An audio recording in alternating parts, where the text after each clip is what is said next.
Hello everyone, I want to give you guys my initial impression on this Trijicon MRO. So this is my first time working with this red dot. This over here is an EOTech magnifier. I took it off a different rifle. So this whole setup here belongs to a friend of mine. I talked about this rifle a few days ago. That's the SIG M400.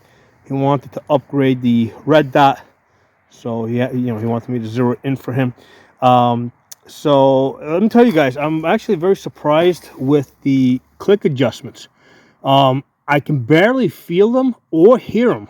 Okay, which is extremely surprising. Like I was making adjustments and I was like, like did it click or did it not? I mean, there's a really very fine click there, and it's like, yeah, if you listen really carefully, you might hear it. Well, it is hard, man. It is really hard, and I'm just really surprised on a Trijicon. I mean, which to me is basically a name brand. I don't own any of these. I never used them. I mean, occasionally I'll get one of these Gucci brands that I'll try out or mount for people. But yeah, I never tried this one before, and it is. I mean, the adjustment is just like I could barely hear it or barely feel it. And as I'm trying to adjust it, I'm like, did it go or did it not go? I actually overshot my clicks. I went too high, and then I had to go back low. So I looked up the price on this. It's anywhere from like $450 all the way up to like $650. So it's a pretty big price range out there. I'm guessing if you shop around hard enough, you'll probably get it for about $500. The $450 might be hard to hit, but the $500, you might get. Now it comes without the base. My buddy had to actually buy the base separate. I'm sure it wasn't cheap. So, as somebody that comes from like most of my red dots are Hollisons, and they come with the base. So to me, it's like almost like a strange thing. At this point, a red dot not shipping with a base. So the one that he got is a shorty. Oh, it was a shorty. So I had to use a riser. I actually sent him a message that I don't know if he wants to get because basically you've got the red dot. You got too many pieces here in my opinion. You got the optic on top of the mount, but then you got that riser in there. So that's like one more thing that can kind of come loose. It's not. I mean, this one that I put on here has like two star screws, so it's like a double. So I gave him a really good one over there.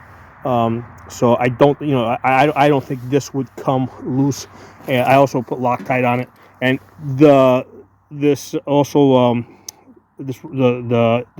Trijicon mount locks down over here. So there's actually a little locking mechanism in there. So it's a good one, but I don't know why they make the short ones. I mean, you would think that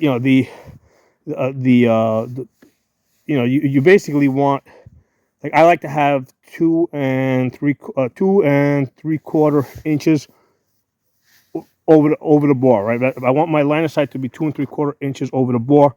That will give me a lower 1/3 co-witness. If you want like a dead even co-witness, then you get 2.5 inches over the bore. But hey, let me give you guys a look behind it. I don't know if I'm going to be able to get it to focus. Come back, hopefully at some point it'll focus. There you go, starting to focus there. So it's got the 68 MOA circle. There it is. So that's really important. That circle really helps you get on target fast in CQB distance, and at longer distances it helps you range estimate. Okay, because at 200 yards, your man's gonna, his feet are gonna be at the bottom of the circle, his head's gonna be like right at the dot. At 300 yards, he's gonna come up about 3/4 of the way. At 400 yards, he's gonna come up half, and at 500 yards, he's gonna be equal to one of the little hashes. Okay, and then based on that, your holdovers, like at from 0 to 250 yards, point of aim, point of impact within like 3 inches. At 300 yards, you put the dots on the face to hit the chest. 400 yards, you put the dot on top of the head to hit the chest. 500 yards, the distance from belt to head, that's your holdover. Okay, so that 65 or 68 MOA circle in this case. Really important on the red dot. I mean, that's like a must-have. I mean, it's a tool. It's a tool for range estimating.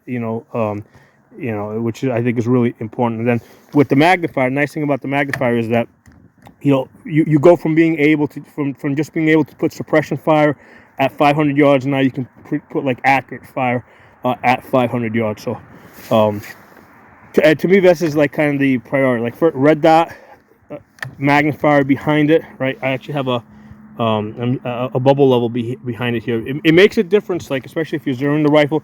If you cant it, like if you just cant it a little bit, you'll be like 2 inches off to the right in this case, or if you go that way, you're 2 inches off to the left. So your cant has to be right. If you're on uneven ground, you may not know if the ground's even or not. So that's why you need that bubble level back there. They're pretty cheap. They're like, I don't know, $10 or $15. So that's like a really important feature. So these are the things that like I actually use. I give special priority to things that I actually use when setting up a rifle, right? So you need a red dot, you need a magnifier, you need the sling, because that's basically a holster for your gun. And then the rest of this rail space over here, you could put a light. Most of the time I just put a pistol light on the top rail here, because that's easy on, easy off. If it's going to be a dedicated night shooter, then I'll put a light on the right side with a pressure pad on top. And then what I'll do is I'll put flip-up sights in here in this area, like let's say either up there or if this area is busy because I got, let's say, a pistol light, I'll just put my flip-up sight here, rear flip-up sight there, and that's like a parking spot. Okay, to 100 yards, that's still accurate. I can get hits with that. I've tested it many times. But what you could do is you can move it. Like if let's say for whatever reason the optics are no longer usable, right? You keep an Allen key in your grip over here, and then you just move you just move them back, okay? And for an emergency situation, like you might say, hey, well, if you move it back, your zero's going to be off. It's only going to be off a tiny bit. Within 100 yards, you're going to be good. And then at your first convenience, you can re-zero the rifle. Okay, so this rail section here is a good parking spot for flip-up sights on an SHTF gun. Now, for a gun that you're just using for shooting, for specific training, yeah, I'm a big proponent of just taking the shit off, and just running with a lighter gun, but the three things that you gotta have, you gotta have the sling, you gotta have red dot, and again, the magnifier is one of those things where if you don't think you're going to be shooting at distance, or if it's at night, this is easy on, easy off. So that's one of the things I like about the magnifier. It's really easy to lighten up the gun, and this can also move from gun to gun because you don't have to re-zero this. So one of the things I do like to make sure is that the height of all my optics is gonna match up to the magnifier, right? So if I got, let's say, like 3 or 4 or 5 or whatever, 10 rifles that share 1 or 2 magnifiers, I want to make sure that they all match up to the magnifier. So whatever I got to do to get them to that same height, I'll do. The nice thing about the magnifier is that you can move it around. If you need to go with a lighter gun, you just take it off, put it in your pocket or in your backpack or whatever. But anyway, I wanted to talk about this Trijicon MRO HD. I was really surprised with the adjustments on both the elevation and the windage, that there was no tactile or audible clicking as I was adjusting. So drop some comments, let me know what you guys think. I'll talk to you all soon. It's a beautiful rifle, man. That's SIG M400. Nice color.